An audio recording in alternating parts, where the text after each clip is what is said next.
Sir, you have sharing rights also after the introduction. You can share your screen. Okay. Okay. Yeah. Thank you. So, very good morning to everyone. Hope you have enjoyed all the sessions yesterday. And let me take the opportunity to introduce our today's speaker, Mr. Rohit Dhand. Mr. Rohit is a customer-centric and Azure certified architect working as a lead solution architect, assistant director at EY. He has almost 22 years of working experience. He has a very strong experience and zeal for developing line of business applications in retail, finance, insurance, and health sector domains using full stack technologies like React, Node.js, ASP.NET, Microsoft Azure, and many more. He is experienced in delivering solutions for the organizations of all size on cloud and on premises. His meticulous efforts lead to establishment of venture-backed US-based provided technology support to the startup ideas emerging from Watson School of Business, MIT, Stanford, and many more.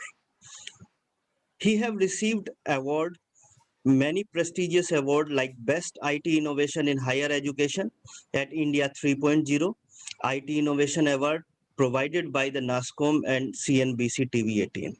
His experience also include planning and designing hybrid database solutions on Microsoft Azure and on premises model for various clients. With this, hand it over to you, sir. Thank you. Thank you, Arjit. Yeah. Hello. A very good morning to everyone from Vancouver, Canada. It's a great morning, I think so, in India, and it's almost a good night time for me. But still, thanks for the whole team for having me and giving me this opportunity to have this session. Let me share my screen and we can then go from there. Please let me know when you guys can see my screen. Yes, sir. Yes, sir, we can see. Okay. So the session, as already mentioned, is primarily on the serverless architecture or serverless compute, we call it. And I think so this is one of the major buzzword, which probably every computer science or other people, like if you know about a little bit of an IT or something, you would be hearing about this word very, very often. And when you talk about serverless compute or serverless architecture, it's entirely a different game altogether. And I wanted to take this opportunity to present this, what exactly serverless architecture is all about, how does it fit into different use cases, what are the services that are available, and like how as a layman, in fact, like we can really use a serverless architecture to really make our things very easier. Like, okay, if I want to launch a website, I don't have to set up a server or software or a capex cost or anything. I can use this cloud computing concept and start it from there. I've kept this session probably in two modes. One is kind of a little bit of a presentation where I'll actually delve on the concepts, why this buzzword is important and what are the use cases. And the second one is I've kept some time to actually demonstrate how you can, like anybody who doesn't even have much of a knowledge about IT can just go on and exactly use this serverless architecture on Microsoft Azure. I think so. Ankur has already gave a brief about me, but just a bit about me. I'm working with Ernst and Young as an assistant director into the client technology solution architecture team. Last, like the COVID time, I cleared so many certifications. I was free and I got those expert certifications or cloud computing certifications from Azure to AWS, the most major players in the market. And I normally help those companies or clients in strategizing their design solutions or creating blueprints and helping the companies to move on to the cloud, migrate applications or data, or even suggest the best practices, what they can really do. This is one of on the left hand side, if you see, this is a channel for me. This is on YouTube. You can subscribe it. I normally try to post some videos, some hands-on. where people can learn about new things or something which is very, very intriguing. People really want to search about it. And these are my, on the right hand side, you can see about the LinkedIn or my blog, or you can send me an email on Gmail. My last name and first name, that's what it is all about me. I normally tend to reply, but even if it takes a couple of days, but yes, I definitely tend to reply back. So one more thing, if you have any questions or anything, please let me know there and then only. I'll be happy to answer all your queries or questions, because sometimes you keep it in mind and you forget till the end. So I just want to keep that stuff going around. I don't want you to keep your questions till the end. Yes, of course, we have a session for the question and answers, but if you have anything, please stop me and I'll be happy to answer your question. Sir, in that So, case, we have done one provision, because sometimes what happened, the people forget to switch off their mic at okay, that time or okay, mute themselves. yeah, So for sure. that, they can write on chat box, Okay. or on chat box, whatever they will write. If required, then I will inform you regarding that, and I will Okay, ask the okay, question on okay. their behalf. That's, thank you, thank you, thank you. Really appreciate that. So that was a bit about me, and this is what I normally do, because I design solutions for various clients ranging from premises to on cloud, help companies to migrate their ERPs or applications to cloud, help companies to prepare their, even I'm working on certain big data strategies by using Azure Data Spark, data factories, or Azure SQL, like a platform as a service model. That's what I normally do. And I suggest the best practices for migrations of the new applications, or for hybrid architecture, like something on premise and something on cloud also. These are the list of all the technologies that normally I tend to work on. I have been a Microsoft technologist for my whole lifetime. So if you see, it's more likely on the Microsoft stuff. But yes, like data lakes or Azure data factories or Azure Databricks, they are non-Microsoft products, but collaboratively Microsoft is trying to use and bring into their Azure product services. So that's what I normally do on a daily basis. And so what we are going to talk today and demonstrate. So we are going to like talk about what is a serverless compute, understanding the serverless use cases, and we are going to talk about the Microsoft Azure's serverless compute services, all the patrons, what they offer us. There are so many variety of services, but we'll try to cover the major one, and what they exactly meant for, how you can use it for, and what are the best use cases for them. And then we have a hands-on session or a demonstration of, I'll actually create a serverless compute service for you. We'll host it onto the actual Microsoft Azure, show you how you exactly host a website with the help of a serverless compute. And then finally, once we are done with that, we'll go for the question and answer. So that's what the plan is all about. I hope that works. So going next forward, so let's firstly talk about what is a serverless compute. So when we talk about a serverless compute, we are talking about like a very, very big buzzword. When we say, hey, okay, a cloud service provider like Azure, AWS, or anything is going to automatically provision, scales, and manages infrastructure for your applications. So it means you technically don't need any kind of a server or any kind of a software right now. You don't need some kind of a licensing or anything. Rather, you go to some person or some company, you say, hey guy, you can do this thing for me, you can host a website for me. They say, yes, we can automatically do this, we can provision it out, set up a machine for you, scale it out, and even manage the infrastructure for your application, so you don't have to worry about. So this helps like in so many things, scalability as per needs and demands. So once normally, like I used to work with LPU, like I've worked for almost like 15 years in LPU, and I have headed the division of Infotech. I have managed a medium scale data center, and we have invested over a period of 15 years, like around more than 10 crores of rupees into that. So what is the normal issue? What you'll face is you need a server, you need a separate cost for a software licensing, you need this. And sometimes, let's say we are doing some kind of an activity where the scalability is needed, like you need more load. So for example, like Amazon does is Amazon does some kind of an activity on Diwali or some kind of a function or something where they have too much of a load coming in. So at that point of time, you need some scalability, you need some kind of a RAM or resources to be increased, and it runs for a couple of days and then you just want to remove it. So that's where the serverless compute is very, very helpful, because I don't want to spend some money initially on that.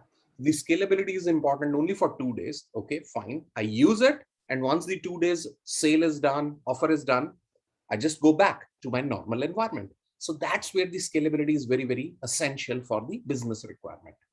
And if you see the business houses, they don't need to buy any servers or softwares and spend the, like a lot of people might have heard about this capex cost, which we call this as an capital expenditure. Like capital expenditure is anything which we initially invest, might be something on servers, software licensing, enterprise costing, or anything. So there's another thing when we talk about a serverless compute, and people would normally come and like my wife would say, oh, it is serverless, so servers are gone. No, servers are not gone.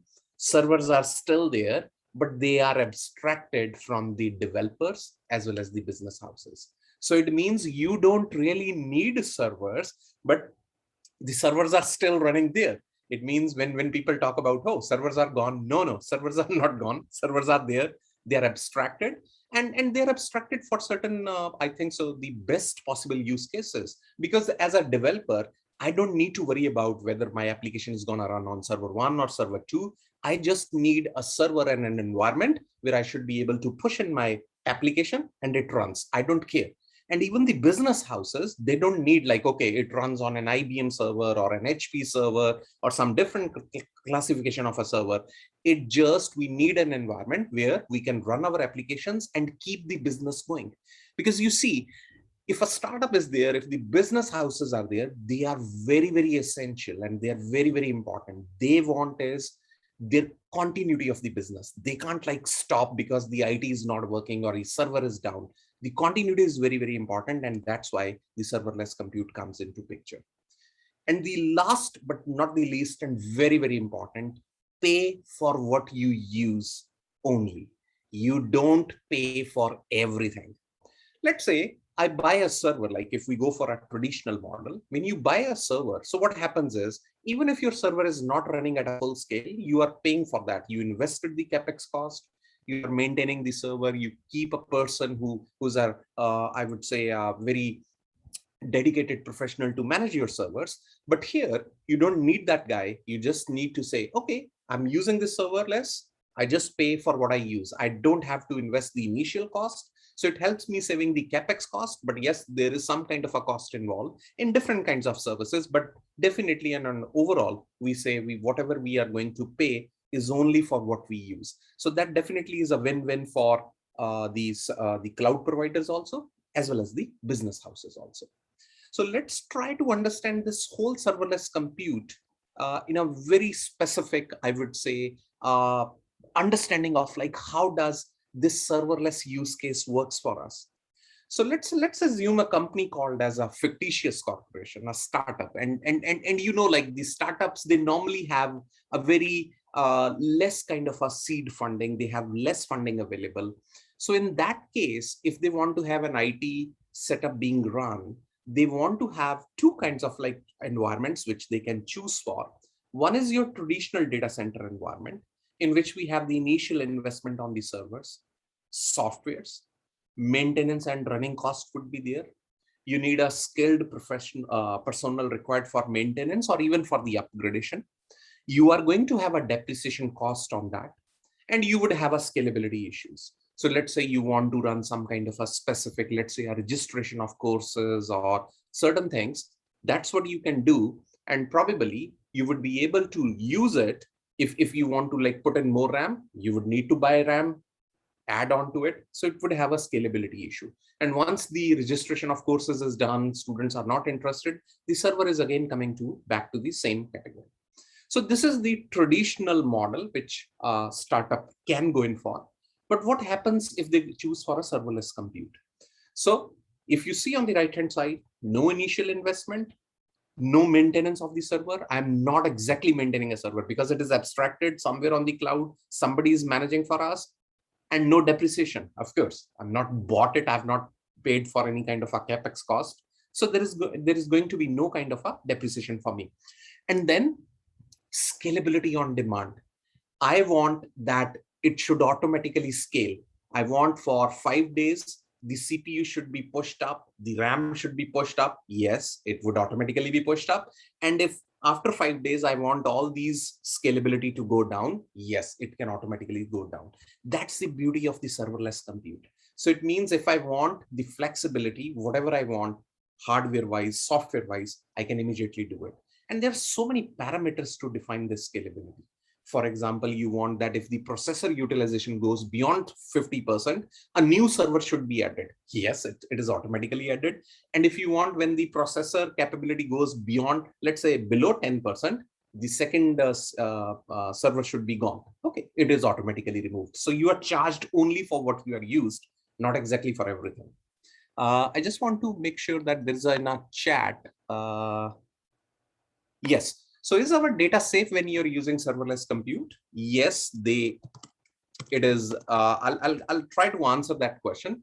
It is definitely safe, and it's a very important question, a very pertinent question.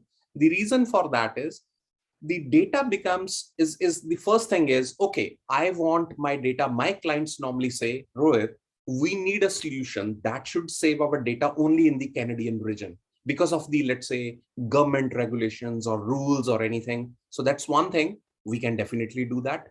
The second thing, how does the data is safe? So when you say safe, there are two kinds of principles which we can do. One is when the data actually is in transit, it is actually like compressed or like actually encoded. So you can't read it, you can't maneuver it. There are like methods to encode the data like public key infrastructures or whatever you use. That's one thing. And secondly, when the data is there on the servers, it is also called as data at rest security. So data at rest means when the data is actually lying on the server, when you're not doing in that, it is not in transit, it is also secured. You can secure it with your own keys. You can use the keys provided by Microsoft or by any server provider. So 100% at different levels, your data is definitely secure. In transit, in data at rest, that's one of the important terms we normally use. And the another thing is data in transit, when it is actually traveling, it is also being secured.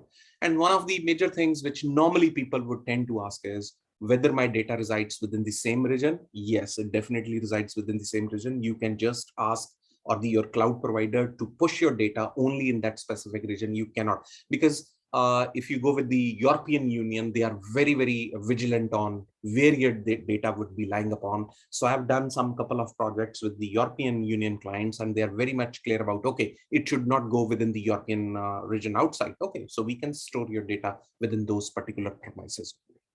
Right. So what we were talking about the serverless compute and pay for what we use. Yes, that's definitely one of the most important things. We are going to pay only for what we are going to use. We are not going to pay for what we are not going to use.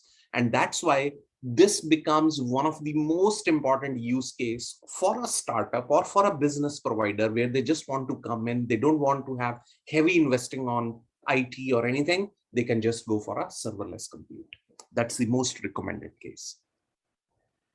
The next we'll talk about is, okay, what are the various serverless compute patterns which are provided by Microsoft Azure? So Microsoft Azure gives you many serverless compute patterns. They are technically like different services which we can use. The first one, what we are going to talk about is a serverless functions. Now, what happens with the serverless functions is, so let's say there are so many services on cloud. You have, let's say you are pushing your data, somebody's running a website, somebody's running a virtual machine or anything. Serverless functions are some small amount of a code that you can run when something happens, like some triggering of the event happens. So that's what the serverless functions are.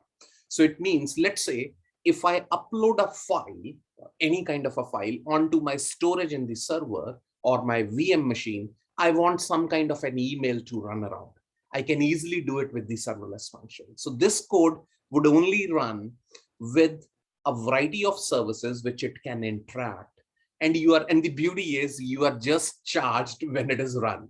So even if your code is actually loaded onto the server, like where you host it, your function app, it doesn't charge you anywhere. It just charges once it actually runs. So it means if my function runs for 2 seconds, or let's say 5 seconds or 10 seconds, based upon whatever the uh, event it does, or it performs certain functions, you are only charged for that 10 seconds, not for the whole amount of the server functions which is there. And the another beauty of this is you can write your function apps in like variety of frameworks: C Sharp, Node.js, JavaScript, Python, whatever frameworks people just want to use, you can use those, and those serverless functions are hosted around. I've developed a couple of serverless functions. They are very much useful for, I would say, workflow-based applications where, let's say, somebody, if I'm gonna send an email to Gaurav, and Gaurav, it has certain kind of like a functionalities, and if Gaurav clicks one button in an email, it would automatically call a function and does something for Gaurav, right? So that's a workflow based kind of a model which we normally follow. So that's what a serverless function is. So the keyword is you are just charged for when it is going to run. So it means 2 seconds, you're just charged for 2 seconds. If the function is lying down there, you didn't run your function, not even a single penny is charged. That's the beauty of a serverless function. So that's one of the service which Microsoft Azure provides. But the same, like if some people ask me like, okay, serverless functions, we call it over here, AWS call it as a Lambda functions. Okay, they call it as a Lambda functions, but essentially it's the same thing. So Microsoft has different functionality. They give you the same services because it has to come through with some kind of a, I would say, standardization. So Google Cloud call it as a different one, but Microsoft does call it as a serverless function. The second function, the app service, and we are going to do a full-fledged demo on this. I'll actually show you how to create an app service, which is technically like nothing, but it's used for hosting websites. And you have different tiers like standard, premium, or you want some workloads for a production scale or whatever. It gives you automatically scaling options, and it does provide you all the environments like ASP.NET, Node.js, Python, Ruby, whatever. So if I want to run a website, which I need to target on any different environment, I can just like, I don't have to buy any server or anything. I can just use this app service, go on to Azure, and I think so within less than probably 5 minutes, depending upon how the services are, you are able to host your first website, and you can just run it, and then you can configure it. We'll actually go through a full-fledged demo of this, how to host it, how to use the service. And this app service exactly does not charge for the running. It does charge for your standard or premium one also, because they are actually spinning up a kind of a virtual machine back at the background. The Azure is doing stuff for you. You don't know where they put it up. It has all the options: disaster recovery. It has options for identity, authorization, authentication, everything. So it is like, even you can run containers. Once we come on to that, I'll exactly show, and we'll discuss those options. Like if you know about Kubernetes, or you have heard about containers or virtualizations in containers. So how does that run? We'll actually go in for. So that's the most, I think so, serverless functions and app service. These are the most two popular services, I would say, on Azure. Just like AWS Lambda is one of the most popular service, and S3, the storage service on AWS, is the most popular service. So moving forward, let's talk about two more services, very, very important. So the another one is called as the API management. So this is technically used for hosting APIs, web APIs, where your backend is actually serving you some kind of a data to your front end applications. You might have written in React, Angular, or whatever. This API management can provide you all the identity services for authorization and authentication, and it can scale automatically. Every serverless function can, like serverless service, can scale automatically, and they are fully managed services. When I say fully managed services, it means they manage everything for you. No hardware, no software, nothing, patching, everything from A to Z, everything is managed by the cloud service provider. You just need to concentrate on the development, and everything is done for you. API management, I've done a big project for a shipping company, TK, in Vancouver, Canada. It's a billion-dollar company over here. They have lot many ships that travel in the Asia Pacific, like Pacific zone. And they are actually like having those receivers with the GPS installed, and their data can be captured. And then like you can actually like see where the ship is in the real time, like data is being done through the APIs. But I actually did this project, one of the most successful projects. I've done it in Vancouver for the last 5 years. So that's where we actually use the Azure's API cloud management. It is fully scalable. Like if you push more load, it automatically scales. You don't need to worry about that. Kubernetes services, which is also known as AKS, Azure Kubernetes Services, is one of the another serverless for running Kubernetes cluster service. You can run your Kubernetes services cluster on Linux as well as on Windows, whatever like you feel like. Developers can run their containers. I think so majority of you might be knowing about containers and Dockers. You might have heard about, that's like the key thing right now. People like, if even if you know this world, people would say, okay, I'll hire you because you know this. If you know right now, like AKS or containers, anything, you give me the resume, I can hire you in EY. Like these are the so much happening things right now in the market, like in terms of development and the next, I would say the model structure or microservices based architecture going forward. And they're highly scalable and available. You like it runs on pods. Technically, I'm not going much in details about Kubernetes. It will take another session on Kubernetes to actually like go on to that, but it is like a like different small amount of pods which you can run. You can scale like 3 nodes, 4 nodes, 7 nodes, or 100 nodes, fully managed. You don't even know like which service is running. Very much suitable for microservices based of our environment. If you know the microservices environment, where you can like scale your services, different patterns can be there. Or you might have heard about the onion architecture or anything. So this is one of the best suited service. So normally it is actually a service from Google. They actually developed this Kubernetes service model. They actually hosted, Google services are hosted in Azure Kubernetes, but Microsoft actually implemented the Kubernetes services as a fully managed Kubernetes cluster services, and they call it as an AKS, Azure Kubernetes Services. And it is fully compatible with all your Docker containers, your Docker registries, or whatever. So you can fully work with that. So this is one of the another services that's like a serverless. You're just paying for what you're exactly using.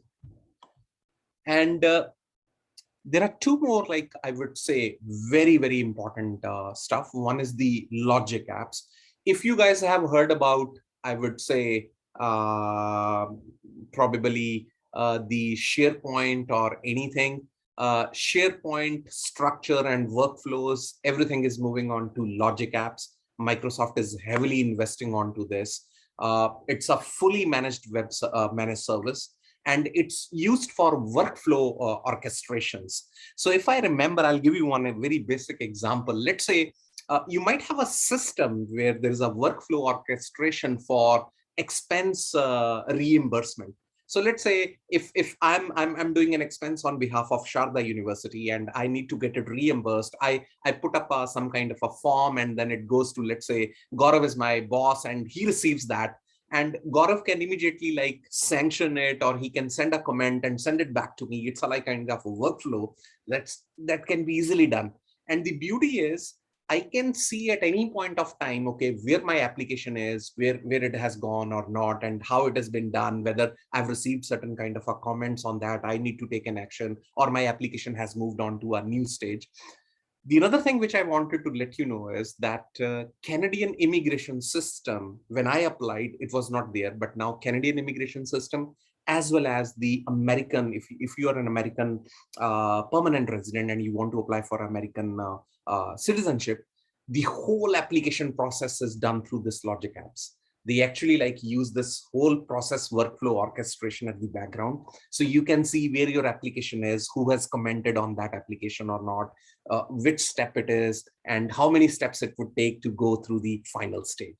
So that's and it's a very like logic apps is a complete drag and drop model with the capabilities. low code approach, which we call it as a Microsoft's Power Platform. Low code means you just drag and drop certain things and attach them, and it is all done. So that's your logic apps, which is also, and it is also based upon a run model. So it means if you are running on something, it would only do when it is actually run. You don't have to pay for hosting any logic app. So you just pay for when the logic app actually runs. So it can connect to a variety of services. I have used logic apps. Almost every service I've used in one or the other project. But Data Factory is something which I'm using right now in one of the projects for a client of EY. And this is like a huge orchestration tool for designing data movements and from one place to another. Like I can do a simple data movement from an Excel to a SQL server or an Oracle server. I can do a data movement from a big data, or I can do a data movement from a streaming service. I can do it from Azure HD Insight Hadoop structure, or Azure Databricks, or even Azure SQL database. Now, if you see, a lot of people would ask me, what is the difference between a Hadoop and a Azure Databricks? Actually, the Databricks is the same company, the people who actually came from the Hadoop, and Databricks is the model which they actually brought in the in-memory databases. Like, it improves your performance like vastly. So if you have in-memory, because in-memory means everything is loaded in your RAM or anything, and you can just like process your data in like seconds and everything. So that's what Data Factory is used for. Let me check out with the chat. Okay. No question yet, sir. I have dropped Okay, a message. okay. Yeah. That's fine. Right. So that's what I normally use. The Data Factory is one of the major components which I'm using right now. And it is one of, I think so, every single company or an organization, they are looking out for primarily 3 or 4 major things which people are investing. I'm not sure whether Sharda University has certain courses, but I would recommend these courses should be there. Big data, AI, and ML, machine learning. Every single organization is investing heavily. And I think so, majority of the jobs which I'm seeing over here, if I was saying Dockers and containers, yes, one of them. Big data is the next key thing. People are investing, companies are investing heavily on big data, on business insights, data lakes, on data bricks, AI, machine learning, like how you have a lot of data, how the customer is going to behave. So that's actually like going to work for you. So this is one of the another key things I would exactly like would suggest you. I'm not sure how your course curriculum, but So I was we actually have already started collaboration with AWS and Alibaba also in okay. regarding That's very nice. cloud related courses. That's Every very type nice. of technology is provided by cloud. We are teaching all these things deeply. Yep. Because I think Even from so. the Microsoft, we are also have a tie-up for cyber security related Right. Right. concepts. That's very nice to hear, because what I have been involved in a lot of curriculum activity, like in my early days at PTU, at LPU. I was a member of the academic division also. So I know like where the pain points are, which industry people are like tend to look out for, and they're like now there are jobs like people are not becoming software engineers. Mind it. People are not interested in software engineers. People are interested in getting jobs which are entirely different. And they are Like, offering their free certifications also in these courses. Yeah, yes. In fact, I was going to highlight that they are yeah. offering their free certifications. They have so many learning resources. Let's see if somebody is okay. For a person who is just starting to understand and learn serverless compute, can you suggest how can I go about it? I'm trying my hands on startup and I want to use this service. Yes, Anushka, I'm gonna actually demonstrate it. So once I demonstrate, you would actually come to know how easy it is to establish our first serverless component onto that. But even then, once I'll demonstrate, I'll let you know a few other resources which you can really use about it. Go with the official documentation, or there are certain other websites which you can just search and they help you a lot, right? I'll come to that once I'll do the demonstration. Even if you have more questions, I'll come on to that, right? So these things, they definitely help. And, like I was reading a line I would like to share with all of you, that there would be jobs and there are jobs which people are now being recruited, which were not available even 5 years before, right? Those jobs never existed even 5 years before. Nobody knew, like, okay, I would be doing an AI or an ML engineer, or I'm a DevOps engineer or something like that. So people are changing their mindsets. Not only like software engineering is one, yes, that would still remain, but there are so many avenues coming around. So you should be knowing those, and they are going to help everyone. Let me check with the chat. Okay, so thank you everyone.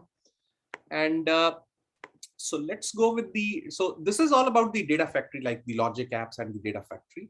And the next one is, okay, so much of a I would say talking time. It's like a demonstration, which is more important, and you would exactly see how easy it is to just use a serverless compute. So let's say Rohit sir, me. we have sufficient time as we have another session at 11:30 a.m. only. So Yes, we yes, have yes. Don't, don't, sufficient don't, time. You don't, can don't, go don't, ahead. don't worry. Don't worry. I'm gonna take some substantial time in Yeah, yeah, you can go demonstration ahead, also. sir. So yeah. Yeah, that's why Okay. I told you. Yeah. Yes, yes. Thank you, Aaron. Yeah. So what we are going to do in this app service is, in this demo is, let's say me and Gaurav, we are like having a startup, like a fictitious startup. So we want to have a website, and we don't have funding for like getting that server, like the same use case. You remember? Like, so me and Gaurav, we can't go in for like the traditional data center. So these are the things. I don't have the investment. I have only the investment to just start off my business, but I need my technology set up. Like at least a website I just need for my web presence. That's what you need. So what I'll do is I'll use this serverless compute, because this would be the most recommended thought for me to go with that. So what I'm gonna do over here is I'm gonna use an app service. So when you do a serverless app service, there are certain of things which you need to remember. One, we are going to create a serverless service for hosting a website, just like a simple web presence. Okay. And we would be needing an app service plan. Now, what an app service plan does is, an app service plan exactly tells you what kind of a model you want to host. You want to go in for a standard, you want to go in for a premium, or what do you really want to do? Like, what kind of a machine or a VM you really want to spin at the back end. You're asking Azure, hey, spin this machine for me. I want to host it on a like a brand, like with a lot of RAM or anything. Or I just want to do some kind of a, let's say, a production load, or I just want to test it. It's a dev or something. So app service, I need to create only once, and I'll show you how you do that once we actually move on to that. And then the another thing is, once the app service is done, the beauty is you can host more than 100 websites onto that same app service. So you just pay for one app service plan. Okay. And the another beauty is Azure would actually let you know, okay, probably the monthly cost would be this much. So let's say you're going to spend $30 or $200. This would be the average cost.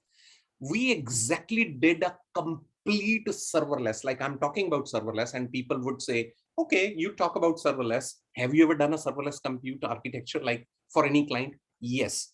We have done a complete serverless for an actuary firm, George and Bell in Vancouver, where I completely designed the serverless architecture. Web server, serverless, the web API serverless, completely server. They didn't even buy any kind of a machine. They only had their own machines at their office, and they're just logging in their, like the website, everything goes about that.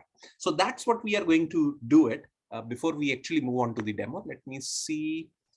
Okay, so it's only for the, thank you everyone for all the appreciation, and I hope you guys love it and like it.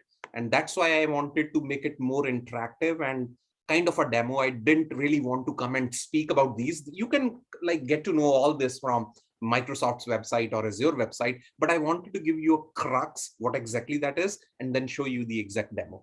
Okay, so let's say go for the demo time. So I'll exactly show you what we are gonna do in this case.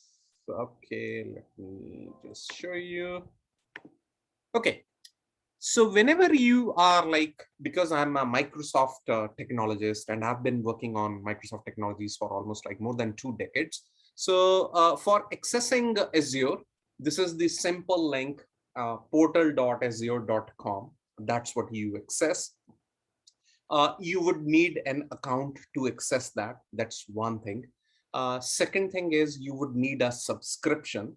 Microsoft, just in order to try out, they provide you around, I think so, 10,000 to 15,000 rupees of credits when you create your first account, a subscription, and you can try out your services.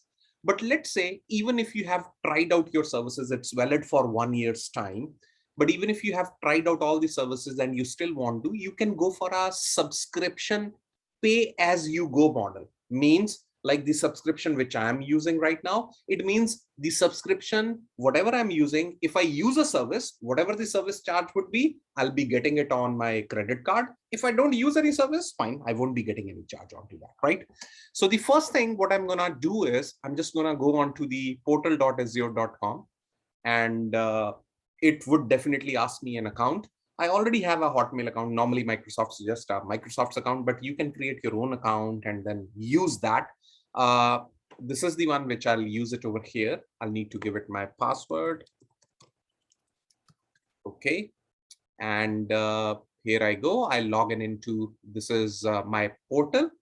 So this is a kind of a standard portal where I have so many services. Like if you see, I can create a resource, app services. This is my cost management, right? My Synapse analytics. Like this is one thing which I'm spending a lot of time today because for the last couple of days, because we are actually doing a POC for a very, very big company. I can't really name that because of the NDA.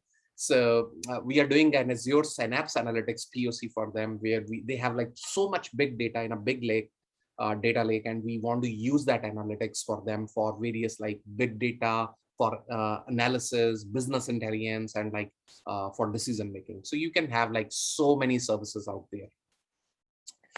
If you see, this is a subscription. You cannot, like, you can create your account, you would still come onto the same place, but without a subscription, you cannot use that. So I have already a subscription out here, like RD Azure subscription, and I'm the account admin. It's currently a 0 cost. I just use it for demonstration purposes or for certain trial purposes. So that's why I don't use it for other things. But this subscription. So let's say if you just want to create a subscription, let's say you go on to subscription and then you say, I need to add a subscription. I can have like multiple subscriptions because let's say as an organization, there is a computer science department. You would like to have a subscription for computer science department, whatever they do, one subscription for, let's say, a biology department, one subscription for, let's say, an arts department. You can do that way. And you can create your own subscriptions. Let's say you want to add a new subscription to that. You need to supply your details and everything. And then whatever subscription model you want to choose. So there are like different offers that Microsoft would let you know. So free trial, this is gone from my account because I told you in Canada, we get around like $250 for a year to spend around. Like $250 is more than sufficient. Pay as you go, like select this offer. Okay, whatever I use, I pay for that. Otherwise it's all gone. And then Azure for students, like if you have a Microsoft account or MSDN subscription or any kind, this is a specifically for Azure for students. They can use, they get monthly credits to use those services. Okay, so whatever you want to create, let me go on to that. And what we are going to demo over here is to create a website that what we are going to host, like a web presence and purely serverless. So I choose out create a resource. And when you choose create a resource, you get so many resources over here. Like you can create a, you want to have a Windows Server 2019 data center edition, a VM based upon that. You want an Ubuntu server, you want a web app, you want a SQL database, you want a function app like one which we discussed. You want the Kubernetes services, the one which we discussed, you can do that. You can have storage accounts. These are like the most one. They are categorized into different cases. What we can do, let me see. Yes, yes, definitely. So one of the most, Bhagyashree has asked, can institute purchase it and we all teachers can use services? Yes, Microsoft provides MSDN subscription at a very, very cheap cost. LPU has, like when I was in LPU, we were using 6 different subscriptions from Microsoft.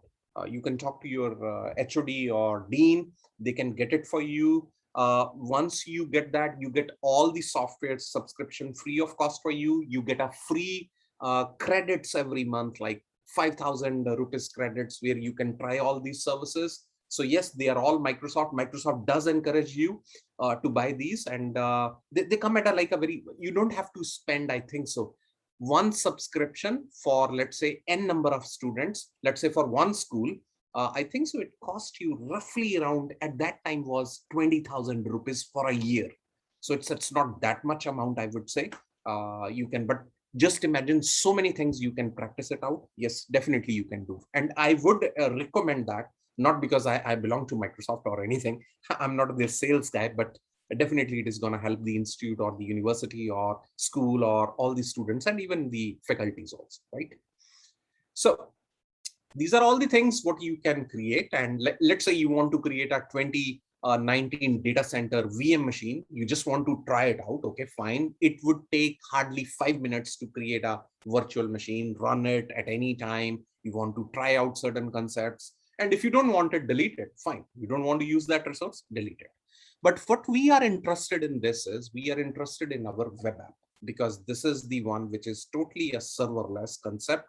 A web app. We can create a function app also, but right now I'm just interested in a web app, because me and Gaurav, we are running a company and we want to have a web hosting onto that. So when I go onto the web app, this is the one resource which I want to create. So when you create any kind of a resource, this Azure or Microsoft would need to ask a lot of things for you. Okay. And based upon certain things, it would set up all the resources at the backend for you. So you don't have to worry about what you are setting it up, how it is done. It is all abstracted for us. Like I'm a layman, I'm just doing it. Okay. If I have a subscription, you have just a basic like functional knowledge. I'm not saying like you should be a cloud computing expert or anything, just a very basic knowledge. So we are going to create a web app. Okay. And the first of the things which it is going to ask me is my basics options over here. And the app service web apps lets you quickly build, deploy, and scale enterprise grade web, mobile, and API apps running on any platform, right? So scalability, security, compliance, everything is available. You can learn more about those details. So, okay, so when you are going to create a web app, it is going to ask few things from us. Okay, subscription. That's the first thing. Okay, in which subscription you really want to put it. So because I have only one subscription, in case you have multiple subscription, you can select out from here, but I have got only one subscription, so it automatically selects for that. The second thing which it says is a resource group. Now, technically, resource group is nothing, but it's a kind of a container. It's a container where you can put all the things for one project or anything into one container. Just like a folder, you create a folder on Windows and you put all your files into a folder and you create multiple folders.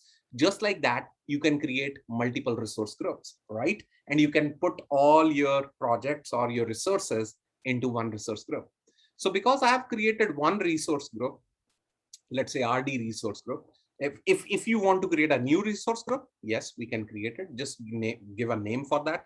Let's say I say RKV resource group, and it would give me a checkbox because it just needs to check whether the same resource group name is already used or not, but it all looks good. I say okay, everything looks fine, so my new resource group is there. But if I want to create it in a different one, I can use the old one also, but I just created it for the demonstration purposes.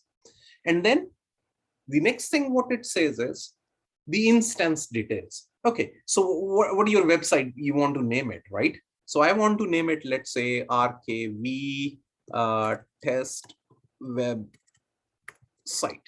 Okay, now mind it, this name what you are giving, because you would ask me, hey, I don't want to keep this website as my name, like domain name, okay? Because if I go on to my website, so let's say me and Gaurav, we are planning to have a fictitious like .com, okay? So that's my domain name, which we want, but we can do it right now. Just in order to create that, we have to specify one name which you want to create. It should be available on this. By default, Azure helps you to put all your websites on RKB test, like whatever name I gave, .azurewebsites.net.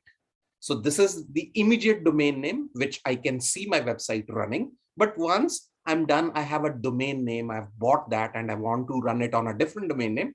Yes, we can definitely do it. I'll show you how to do that. So that's the immediate thing. And it shows me a tick mark sign. It means everything is okay. This name not has been taken. So if you say, let's say, I just take it, for example, test. Now, test is a very, very common name, right? So you can't take that because it is going to run on the same test.azurewebsites.net. So somebody has taken that. Okay, I say lovely. So somebody might have taken that. Okay, I say Sharda. Okay, this name has already been taken, right? So I just want to keep my name. Okay, that makes sense. It looks good. The website is there. This name is available. I can use it. And now there is one more important thing. The next one is your published details, right? So you want to run it as a code or a Docker container, right? We talked about a Docker container, like you run on containers or Dockers, you need that. If you want to run from a Docker container, it's entirely different. If you want to run on a code container, code is not a container, not a Docker, like a full-fledged website, the way it wants to run it. It doesn't use any kind of a virtualization or anything. So I just want to run it on a code. I don't want to do it on a Docker container. But if you have a Docker image, you want to run your website, yes, you can select that. And if you select that, you can select an operating system on which your image wants, a Windows-based or a Linux-based. So whatever you can run. Let me see the chat also. Harshita, can you please share the URL of the shared window? I didn't get this question. What do you mean by URL of the shared window? Can anybody help me in this? Yeah, Harshita, actually, it's just portal.azure.com. Yes, if I'm okay. not wrong. So you just want to use that. So that's HTTPS. Yes, I can specify portal.azure.com. Yeah, so that's the one. Yeah. So this is the one for to access the Azure portal, and you would need an account, of course, Harshita, in this, and a subscription. But first is an account. You create an account, and then you can create a subscription. Even you would firstly create a free offer subscription, in which you don't have to pay anything, and it would be free for you, right? Okay. So then, now when I say publish, I'm saying I need to have a code environment. Okay. So what is my runtime stack? Okay. So everything is available. I'm a .NET guy. You are ASP.NET. Your .NET Core website, .NET 5. You want to have a website in Java, Java 11, 8. You want to have a Node website. Everybody knows Node. Node.js is a server-side JavaScript framework. 14 and 12, LTS. If you don't know LTS means the long-term support. It's a long-term support means this particular version would be supported by the organization for a specific period of time, like 4 years or 5 years. So for example, if you see right now, if you go in for .NET 6, there is no, I would say, an LTS available for that because it's only an early access. But .NET Core 3.1 and 2.1, they have an LTS support. But people won't really use ASP.NET 3 version 3.0. Like I fully developed the solution which we developed, an award-winning solution for LPU, was developed in version 3.5 ASP.NET, but nobody uses now. Everybody has moved on to .NET Core. It's a much more secured, modern framework and very, very fast framework. So then you have another choice, Node. If you don't want, you want a PHP 7.4, 7.3. You don't want, okay, you choose Python 3.8, 3.7, 3.6. These are the versions. And then finally, you have a Ruby version also. So even if you see, like we are talking about a Microsoft framework, but still it's a Microsoft Azure and cloud computing, but they still support everyone. Like Microsoft is totally a changed game altogether. Microsoft is supporting everything. And even like if you go to AWS or Google, they are even supporting Microsoft SQL Server, right?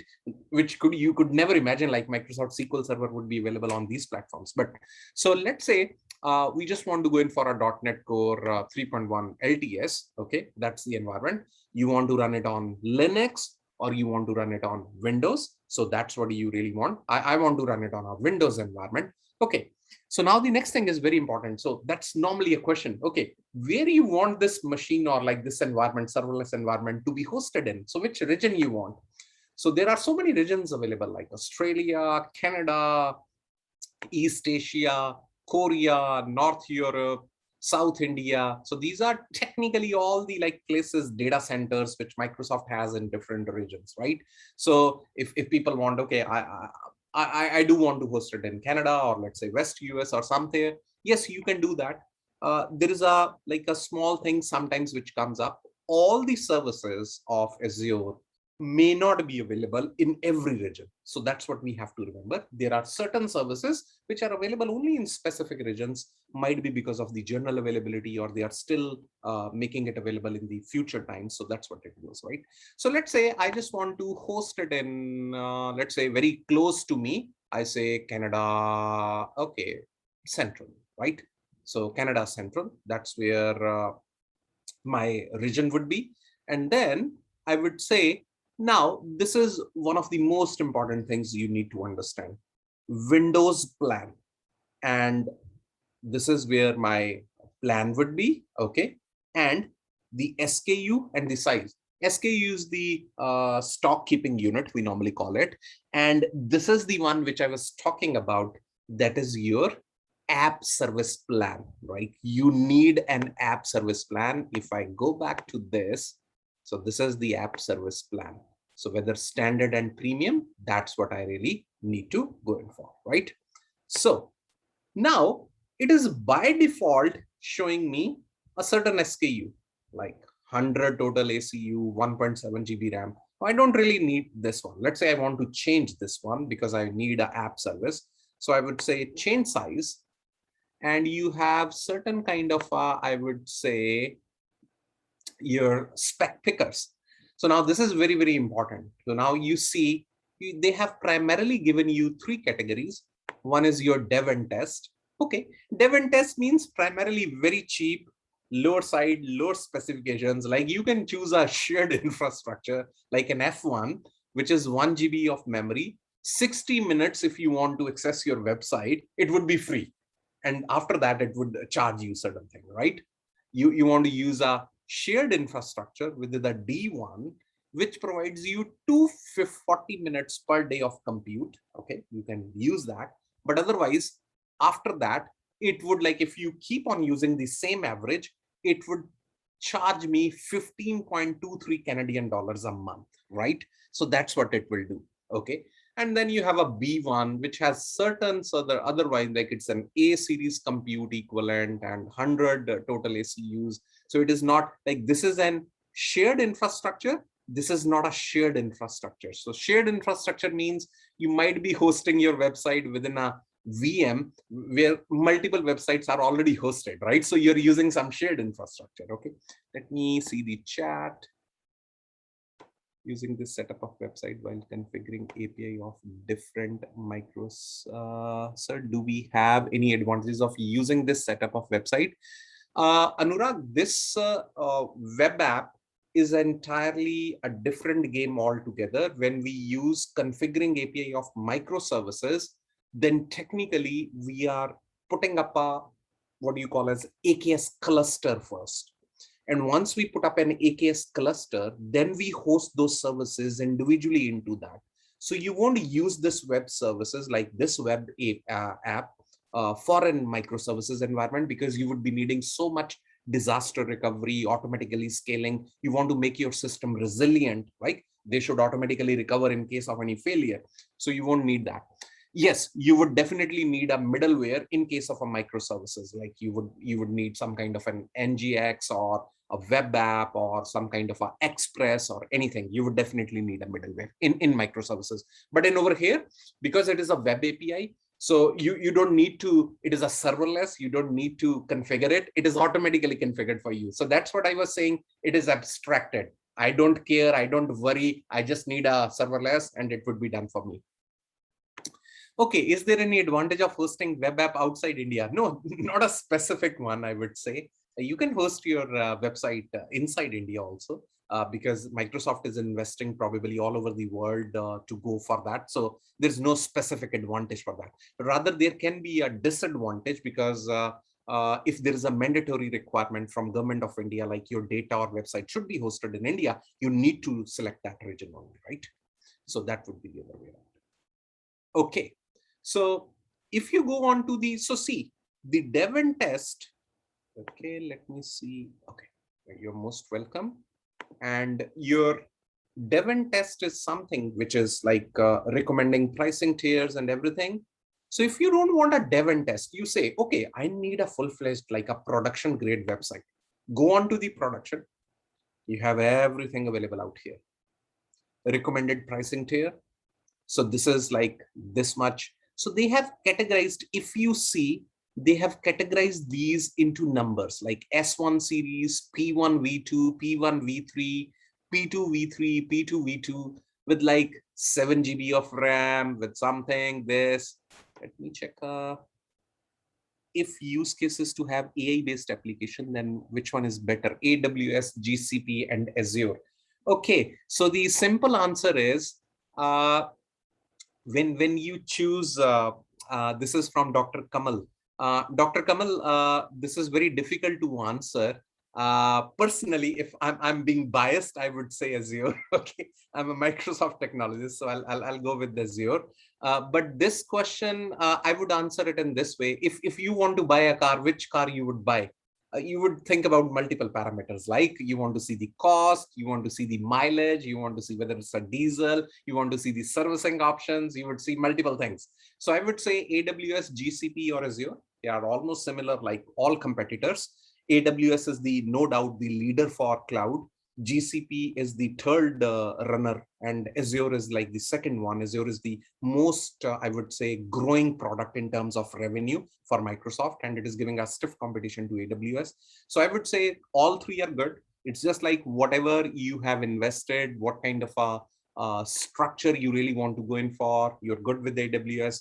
But I have seen like, this is only an opinion. It has nothing to do, but I was reading one article that a lot of retail providers, I'm talking about retail providers.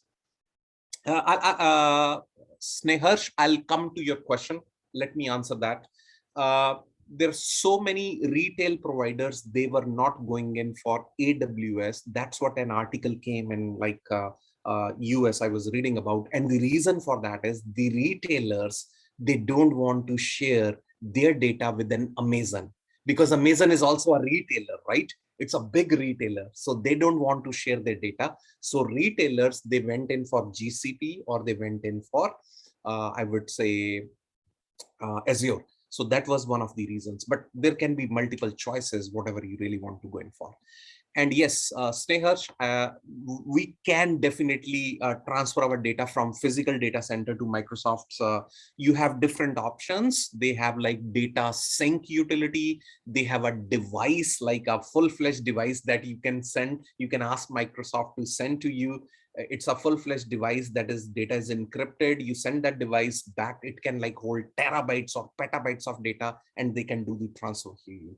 So it can be done. Yes, of course, there are different wayouts and mediums, but then it would involve a cost and how much you want to do at a certain price. Does that answer the question?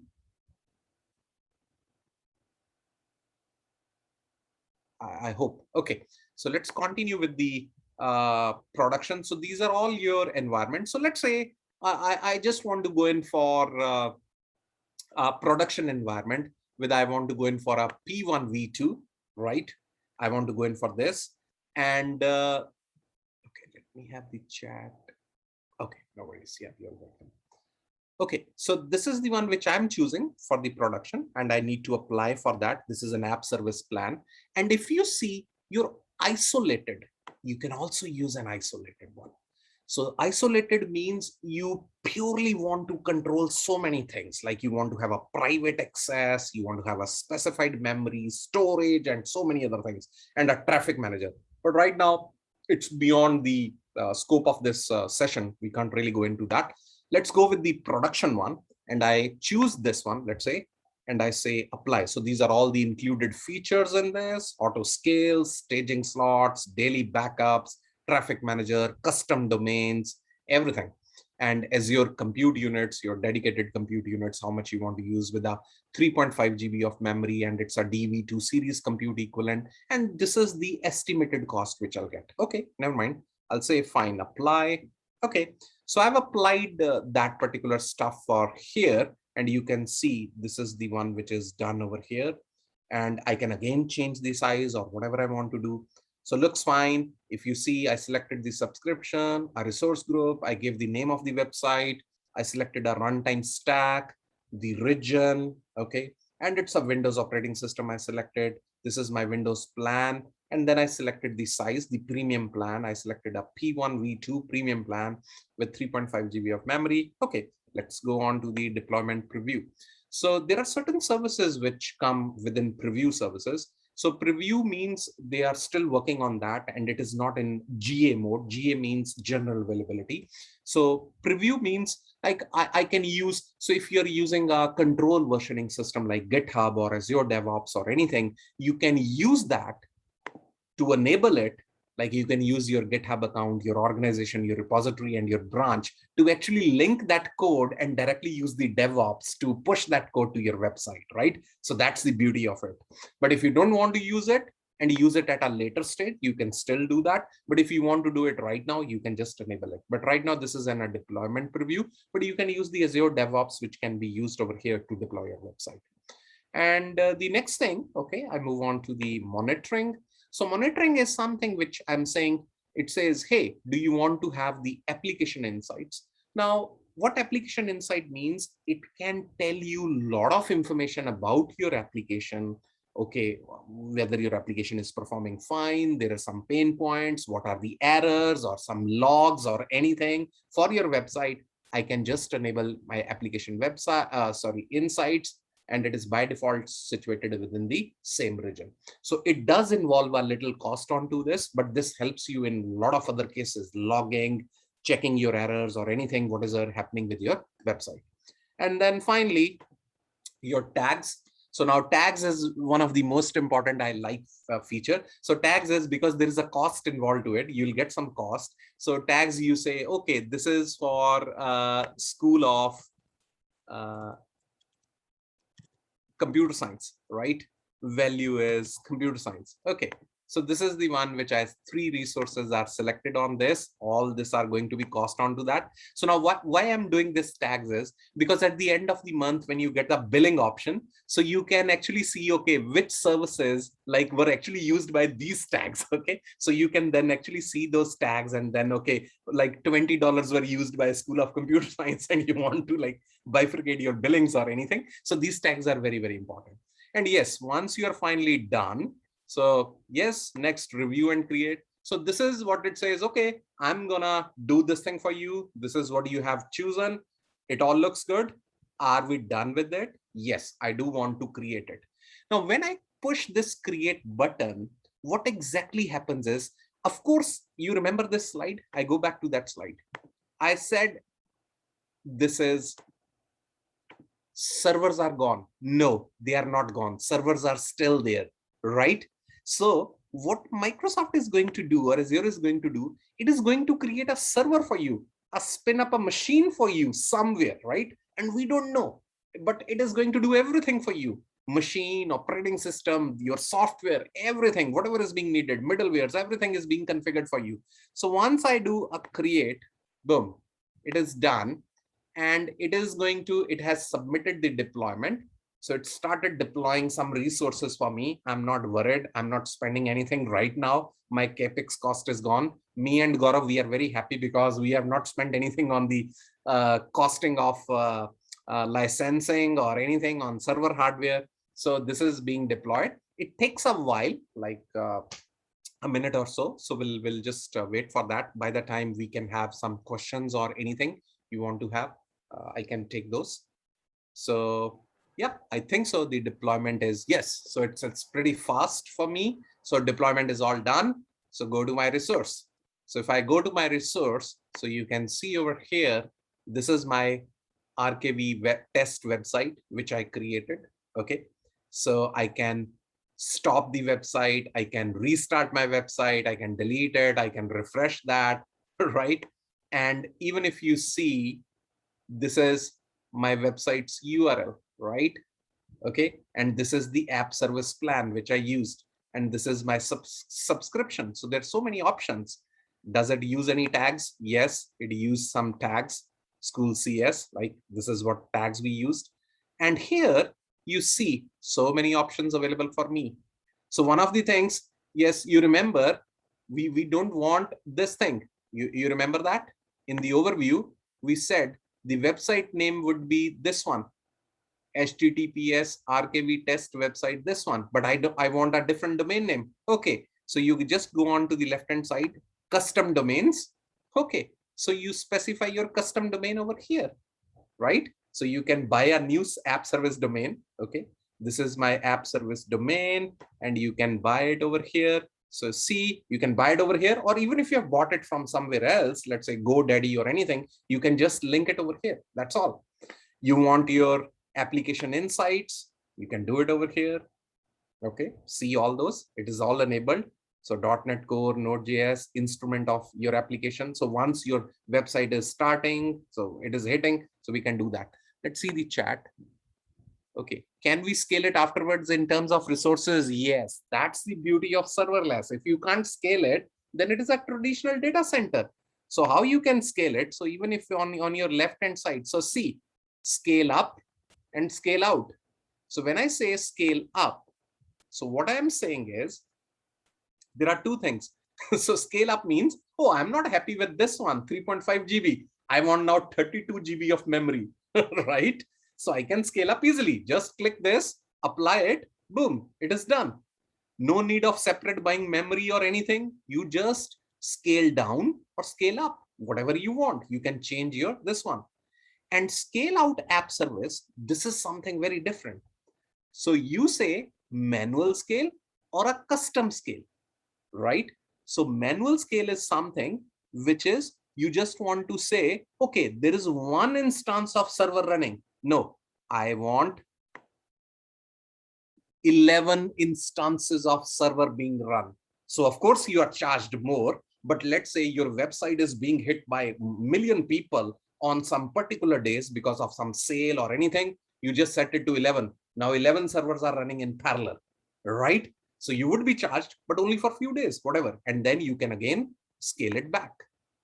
That's the beauty. But this is only manual scale. So if you say you don't want a manual scale, you want a custom scale. Okay, scale based on a metric, scale to a specific instance count. So what it says, you want to based on a matrix, okay, add a rule. Like you say, I want to do it on a metric, but it should be based upon a rule. Okay, so what is the rule? So rule is the average, like you want the maximum, okay, then CPU percentage, okay, data in, you can check it out all your metrics. So I want if the CPU percentage instance is equal to, let's say, plus instances, okay, so for example I say 100%, this is 1 percentage, CPU is 70%. Okay, instance count, and I just want to do a time grain at a custom dimension value. Okay, let's say 70. Okay, so if it goes till 70, okay, maximum, so then operator, you want 70, duration in 10 minutes. This means how much time it takes to switch on or switch off one particular instance when the actual CPU utilization goes till 70. So that's what you use. So then what action you want to take? You want to increase the count, or you want to decrease the count, or let's say whatever. So you say increase the count by, let's say 5 or whatever, and then instance count, you want to do it by, let's say 6 or whatever. So it means this scale rule is not a manual one. This would only engage once the CPU's maximum time aggregation or a dimension value is going beyond 70. You can set different parameters, metric name like data in, data out, disk queue length, HTTP queue length, memory, all these can be used, right? So that's the beauty of it. Now, so, okay, edits will be discarded. Yes, I just want to discard that. So this is how you do all that. So, and then you have so many other events, tags, access control. But one of the most important things which I wanted to show you is, yes, because the website is up. Okay, so just go over there. You can just copy this, or you can just click this. Boom, your website is up. So Microsoft Azure, so your website, RKV test website.azure.websites.net, copy that. Let's go on to some Google environment, let's say Google Chrome, and you paste it over here. Boom. So your website is full-fledged up and running. It took us, like, because I had to explain you so many things happening around the different versions, but it would just go by 5 minutes, not more than 5 minutes, to get your website up and running. A simple static website, I'm just paying a monthly fee of around, let's say $100 or let's say $200, depending upon what kind of a plan I have chosen, right? Let me take the questions also. Thank you. Thank you.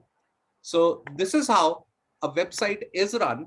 And now once the website is run, I can just go back to, let's say, the over here and go back to my this one.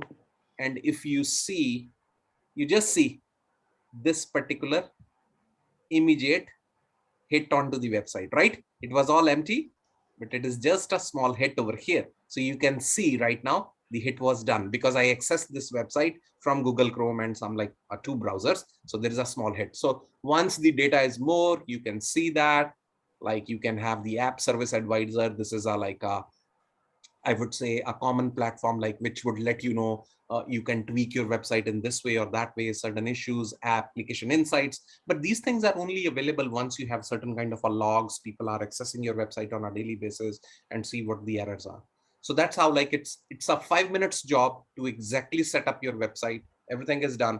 And the another beauty is, so if you are not interested in your website, so let's say you can just stop it. Okay, so you can stop your website would be stopped. It won't, you can restart your website. You say, I just want to delete my website. I don't want it. Okay, delete it. It would ask you for a confirmation. You really want to delete that, and then all the resources with that, because every website would be associated with a app service plan. So it would say this would also be deleted. Do you really want to delete that, or you want to keep your app service plan? So like Azure is intelligent enough to do so. Okay. Okay. Thank you, Dr. Nikhil, Lily, for all your appreciation. Okay. So that's how you can just like within a minute's time do this, easily done. Everything is ready and you're good to go, right? Anything, any questions or anything? I hope you guys liked it. This is one of the most simplest way I could explain to you how you can just like push up your website. Like not even my daughter can push up a website. You can push up a website. You don't have to have a knowledge of HTML or anything, a developer or like a server knowledge or anything. Go over there, select your server, boom, select next, next, next. Server is done, serverless compute. We are not managing anything. Now the beauty is whatever you are doing over here. So technically, I told you this website, like RKV test website and everything, this is actually running on a like a VM machine. Azure actually runs a VM machine at the background. So you say, okay, if they are running a background machine for us, how they are going to do this stuff for us? So they are going to do this stuff for you, like patch management, operating system upgradation, everything they would do. Azure would do it. You don't have to worry about it. And you don't have to, and they give you 99.9% time, like uptime. Otherwise, they give you the credits back. Like if they charge you extra, they'll give you the credit back. So that's the beauty of that. Let's check the website. Okay, so we'll upload. Okay, that's the YouTube channel of university. Okay, so coming back to my last one slide, which I wanted to touch base. So it's not a slide. So that's like what, because this is the most important thing. Questions are definitely granted. Answers may or may not be granted in life, right? Okay, so we have questions, a lot of questions. In case you have any questions, any queries, anything, this is my detail also, like I shared with you. You have over here, you can check me on LinkedIn, you can check me on, send an email or my YouTube channel or anywhere. Any questions or any queries you have, please feel free. Thank you, Harshita. Thank you, Dr. Rajashekharan. All that I can see are the appreciation messages in the chat window now. Now we have received a question, sir. What are the Yes, challenges so in cloud security? yes, so this is a very, very important question. And I think so the major like question which I get when we talk to clients, and people would normally ask, okay, what about the security? So the simplest answer is, okay, I'll try to answer this question with an analogy, and I'll give you one example. When I was working with LPU, Dr. Vijay Gupta, who is now working with you guys, he was the vice chancellor, and I was reporting to him. And he asked one day, Rohit, our systems, whatever we have, data center systems, how much secured they are? So I answered in a very simple way, sir, they are as secured as Microsoft or Google systems are, and they are as vulnerable as Microsoft or Google systems they are, right? So if Microsoft and Google systems can be hacked, my systems can also be hacked. Why? Because we are also using the same kind of a stuff or same kind of a services or same kind of security mechanisms which they are using. So when we say, what is the security of the cloud? If you are using, like, if you, the first thing, like a lot of people even do ask me, what about privacy? Like when you are on internet, forget about your privacy. Everyone is using everything, like everyone can see you, what you are doing. You just search for one thing on Google, you would start getting ads. Do you know, like Google, even in incognito mode, which is like you cannot, they are not tracking you. You search for any product, you will start getting those ads. They are like, there is no term called as a privacy on internet. You are open, simple, okay, period. That's what I normally say to everyone. When you are on internet, yes, you can keep your passwords long, you want to keep secure, that's fine, it's okay, but there is no privacy, everything is fine. So cloud security is another thing. You have all the security mechanisms, private keys, public keys, encryption, encryption at rest, encryption in transit, everything. But yes, these services, these are all Microsoft, the beautiful services, the best systems they have. If they can be hackable, yes. So it's a kind of a rat race which moves on. So the hackers are one step ahead, then the security researchers are one step ahead. So it's a kind of a race that's going on. Yes. So can Azure be, oh, okay. Yeah, we have another question from Harshita, sir. So Yes. So for deployment of machine learning models, how Azure would help? yes, very, very important question. And I would say Azure machine learning has a complete deployment model, like a DevOps model. I like, you really want to actually see, you can send me an email. I can send you the screenshot. You firstly need to get your data. Then you get your model trained. Then the trained model is exactly loaded on some kind of a server on a compute, FPGAs or anything. And then you actually set up the deadline or like the pipeline to exactly research your data. Yes, it is a full-fledged model you can send. I can send you that complete details. You can send me an email. I can send you that. So And hope can Harshita Azure it be, answers. Yeah, yeah. Harshita, I hope it answers your query, so you can directly write to Mr. Rohit yes, I can so that he definitely. In can fact, send. I gave a presentation for hosting that. I can send you those details also on your email. So we have another question from Anushika Agrawal, sir. Sure. She want to ask, do we really need to be a cloud expert to be using these services? So I think you have already answered this question through your Not demonstration exactly. also. Not exactly. You just need some basic information. Yes, if you want to design a solution like I do, I need to be a cloud expert. You need so many of things. But if you just want to spin up a VM machine, or let's say a serverless compute or anything, just do it in 5 minutes. Click, click, click, basic information, boom, you're done. You don't need the whole details or very, very minute details for that. No, I would say no. So we have another question, sir. Can Azure be used for hosting and application development? Of course, that's what I did for that. I showed you the whole stuff. The website, which we did, was a .NET Core 3.1. Yes, why not? You can host it like a Node application, a Python application, a Ruby application, whatever. In fact, I was, in case if I was in LPU today, I would have moved, like when I left LPU in 2015, I was actually planning to move certain services to Azure. So now, like if I was an LPU, I would have moved so many services to Azure. Nowadays, all the clients are moving on to Azure. Everybody wants to move on to cloud and utilize it. And okay, so what specialization is required to understand Docker containers? So Docker containers, Monica, you need a specific, like I would say, operating system internals, how operating system works, networking internals, I would say, and then the virtualization principles. So these are the three things which you would be going in for that. And what are the, okay, let me just enlarge that. Okay, which specialization is required? Okay, that's answered. What are the opportunities for doing MS in Canada, as my student is planning next year? There are so many opportunities in Canada. Canada is right now booming with IT, with tech, everything, and especially with big data, AI, ML, anything. These are the most important, I would say, the suggestions, the researchers domains. Yes. Yeah. And suggest textbooks. Bhagyashri, I would say, yes, I used to read textbooks. Everything is available on Google now.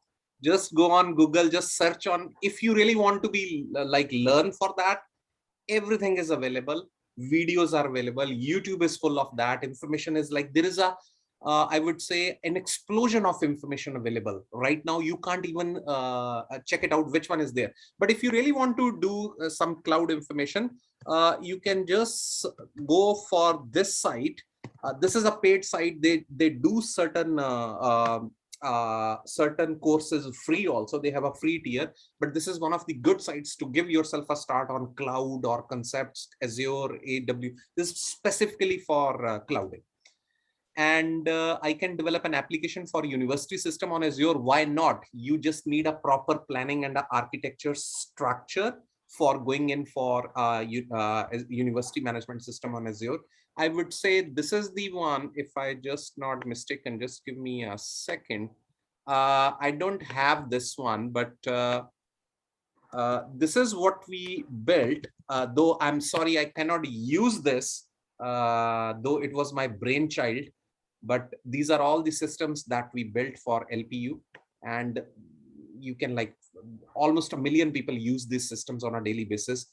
This was my brainchild, my baby, though my username passwords are blocked now. I can't use them. But that's how it works. And this is what I received an award also from NASCOM for building these 3 applications like major. Now they have so many applications, which I'm pretty happy with that. But yeah, that's how. So you can like host this whole application onto Azure or GCP or AWS. Yes, whatever. It's so easy. You don't need to spin up any servers or infrastructure, or like we set it up a full-fledged data center. You don't need that. It would be easy to go. So there was one question, sir, in between. What would be your most important 3 suggestions for the researchers in the domain of AI and ML, sir? For research? For research. Those who are pursuing their PhD, or those who are doing research in the domain of AI and ML, and they want to use this Microsoft Azure platform, what would be your 3 important suggestions to those guys? I would suggest to you machine learning is one of them, with the like training of the models, because machine learning is totally, whatever experience I have, it's totally based upon training of the models. And training of the models is done on certain kind of an algorithms, right? So if you don't have certain algorithms or certain specific things in place, you can't really train your models. Without training of the models, you cannot predict also. Machine learning cannot do anything, right? So that is the one big thing which you can do. The another thing is, I would suggest you, a lot of people spending time on cognitive services, right? Where they are going in for speech or anything, you can just go in for. Like we actually did a project for a company where they had so many bills, and we used the GCP platform to actually read from the bill and push it into a database. Everything, you just scan the bill, push an image of that, and it reads from the image, gets everything, the API vision, and does everything. So cognitive services, and specifically the machine learning, like algorithms or anything, if you have something on that, that would be the big, I would say, the research topics that I would try to go in for. Because these are the key things. People are investing money and time into this. And if you have those algorithms and everything, why not? If you come up with something crazy or something very out of the box, people would love to go for. So there was one more question in between from Miss Monica Gogna. Yep. She wants to know what specialization is required to understand Docker container.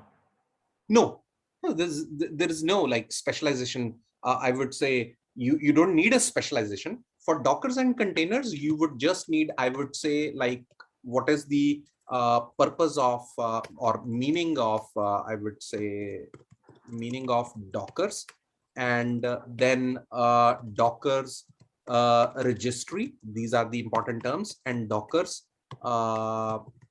with microservices. That's what you need to understand. And then once you start understanding these Dockers, you would automatically come to know about AKS, which we talked about, Azure Kubernetes Services, or Kubernetes cluster, which you need to work with. Then like once you're done, I've actually like implemented Dockers in my own company, like for my own team, where you don't have to spin up a server. You just need a Docker container, run a SQL server, demonstrate, do a POC or a research purpose or anything. You don't need, like for a research purpose, if you need a Windows server machine or a Unix machine, you don't need a full-fledged server. You just need a Docker container. You can run it on a simple machine. That's the beauty of it, like how you evolve your department and how you evolve those services. It's not like the students have to do, even teachers or like their network administrators, they can do it. Okay, you don't need, you need this simple machine, your own machine, run your Docker container, practice, POC, whatever you want to do, research. You don't need a server. That's the beauty of all these things right now. Like I remember, okay, I'll tell you a small story.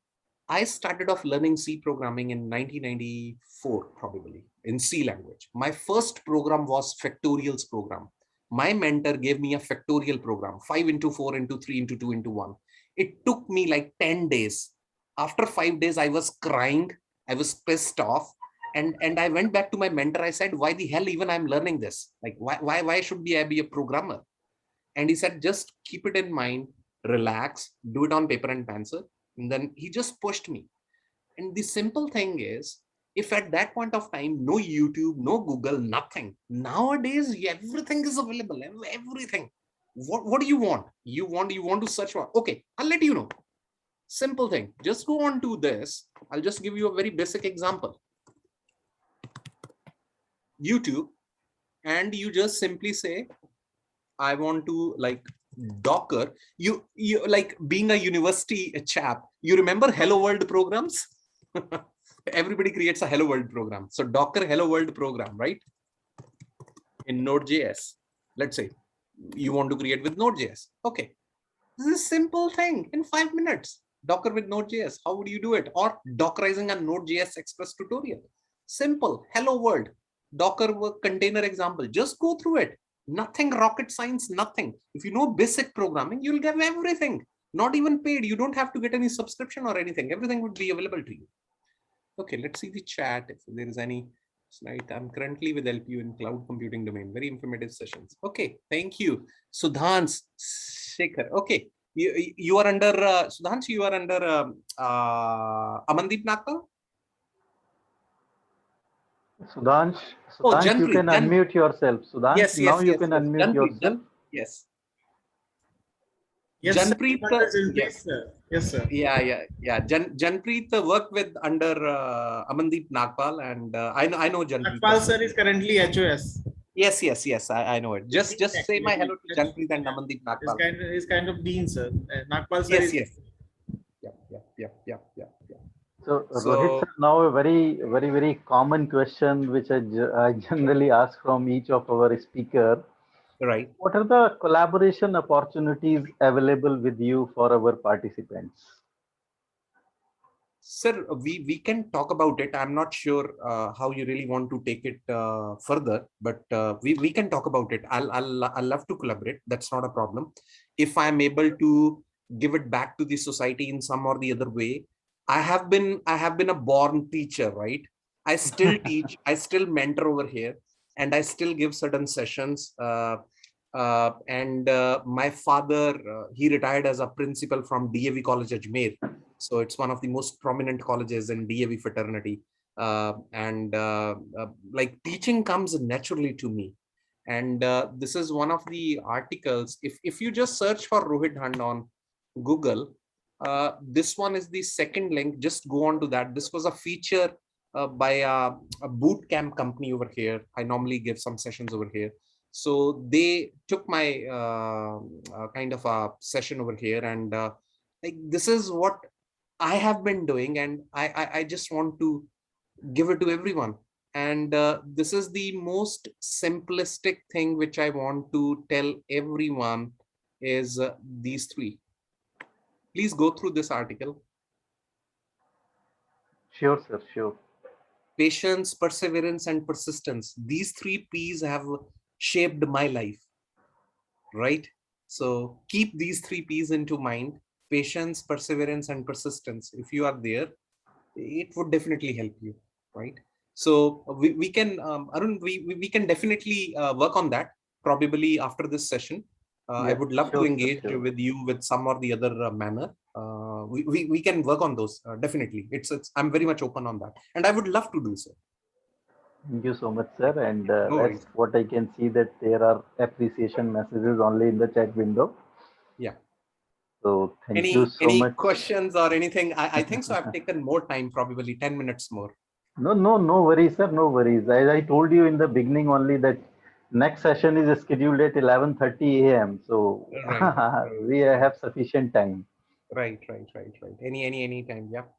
We have another question from Dr. Nitin. Sure. He wants to know which certifications in cloud computing will you suggest, sir?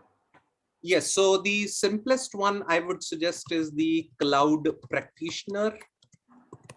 That's the first one. Cloud practitioner means a very basic certification which you should go in for, and it it is based upon your fundamentals, like, okay, what is cloud, what is serverless, some small concepts of cloud, right? So that's a very basic fundamentals.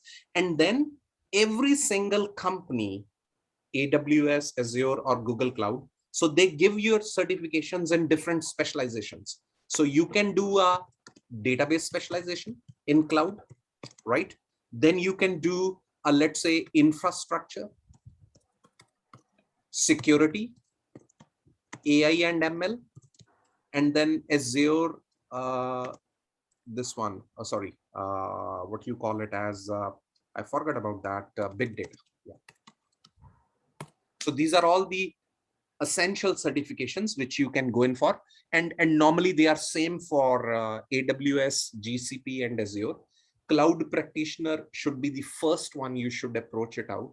That's the most easiest one. If I like the one which I was showing it to you, like if you see these certifications, if I show you around. So yes, so this one is technically my certifications, and yeah. So if you see Azure data fundamentals, you have certain fundamentals.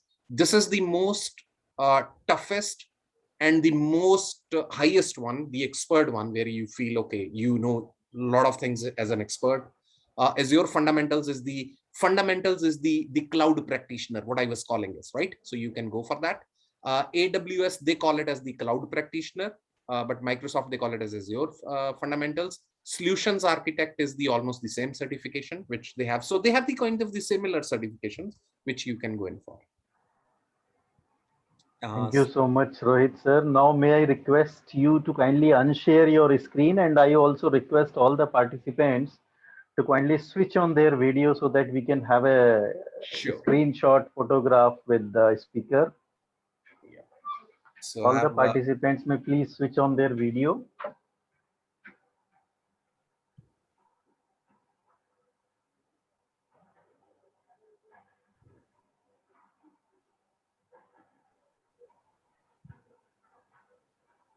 So Dr. Gaurav, can I request you to kindly take a screenshot?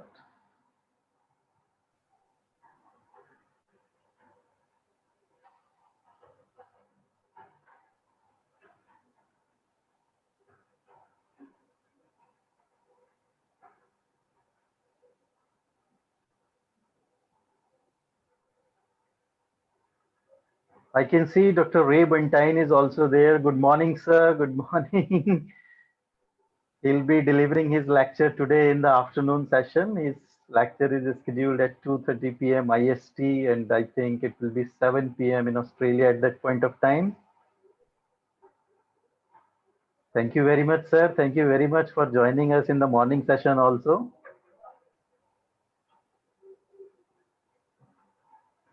Dr. Gaurav, are we done? Yes. Thank you, Rohit sir. Thank you so much for sparing your valuable time. I can understand that how much effort does it take to deliver such a session. And it was really a very nice and impressive session, sir. You could see from the appreciation messages also that how many appreciation messages were there in the chat window. Yeah. Thank you. So thank you really very much. And yeah, and we will be definitely collaborating in future also. Sure. Sure. And thanks for having me and listening to me patiently. Thank you. Thank you, everyone. Thank you so much. Thank you, Have a nice day ahead. sir. Thank you, sir. Thank you. We'll Bye-bye. be meeting at 11:15 now because the next session is scheduled at 11:30. So we'll try to join the session at 11:15. Okay, participants. Thank you. Thank you so much. Thank you. Goodbye, sir.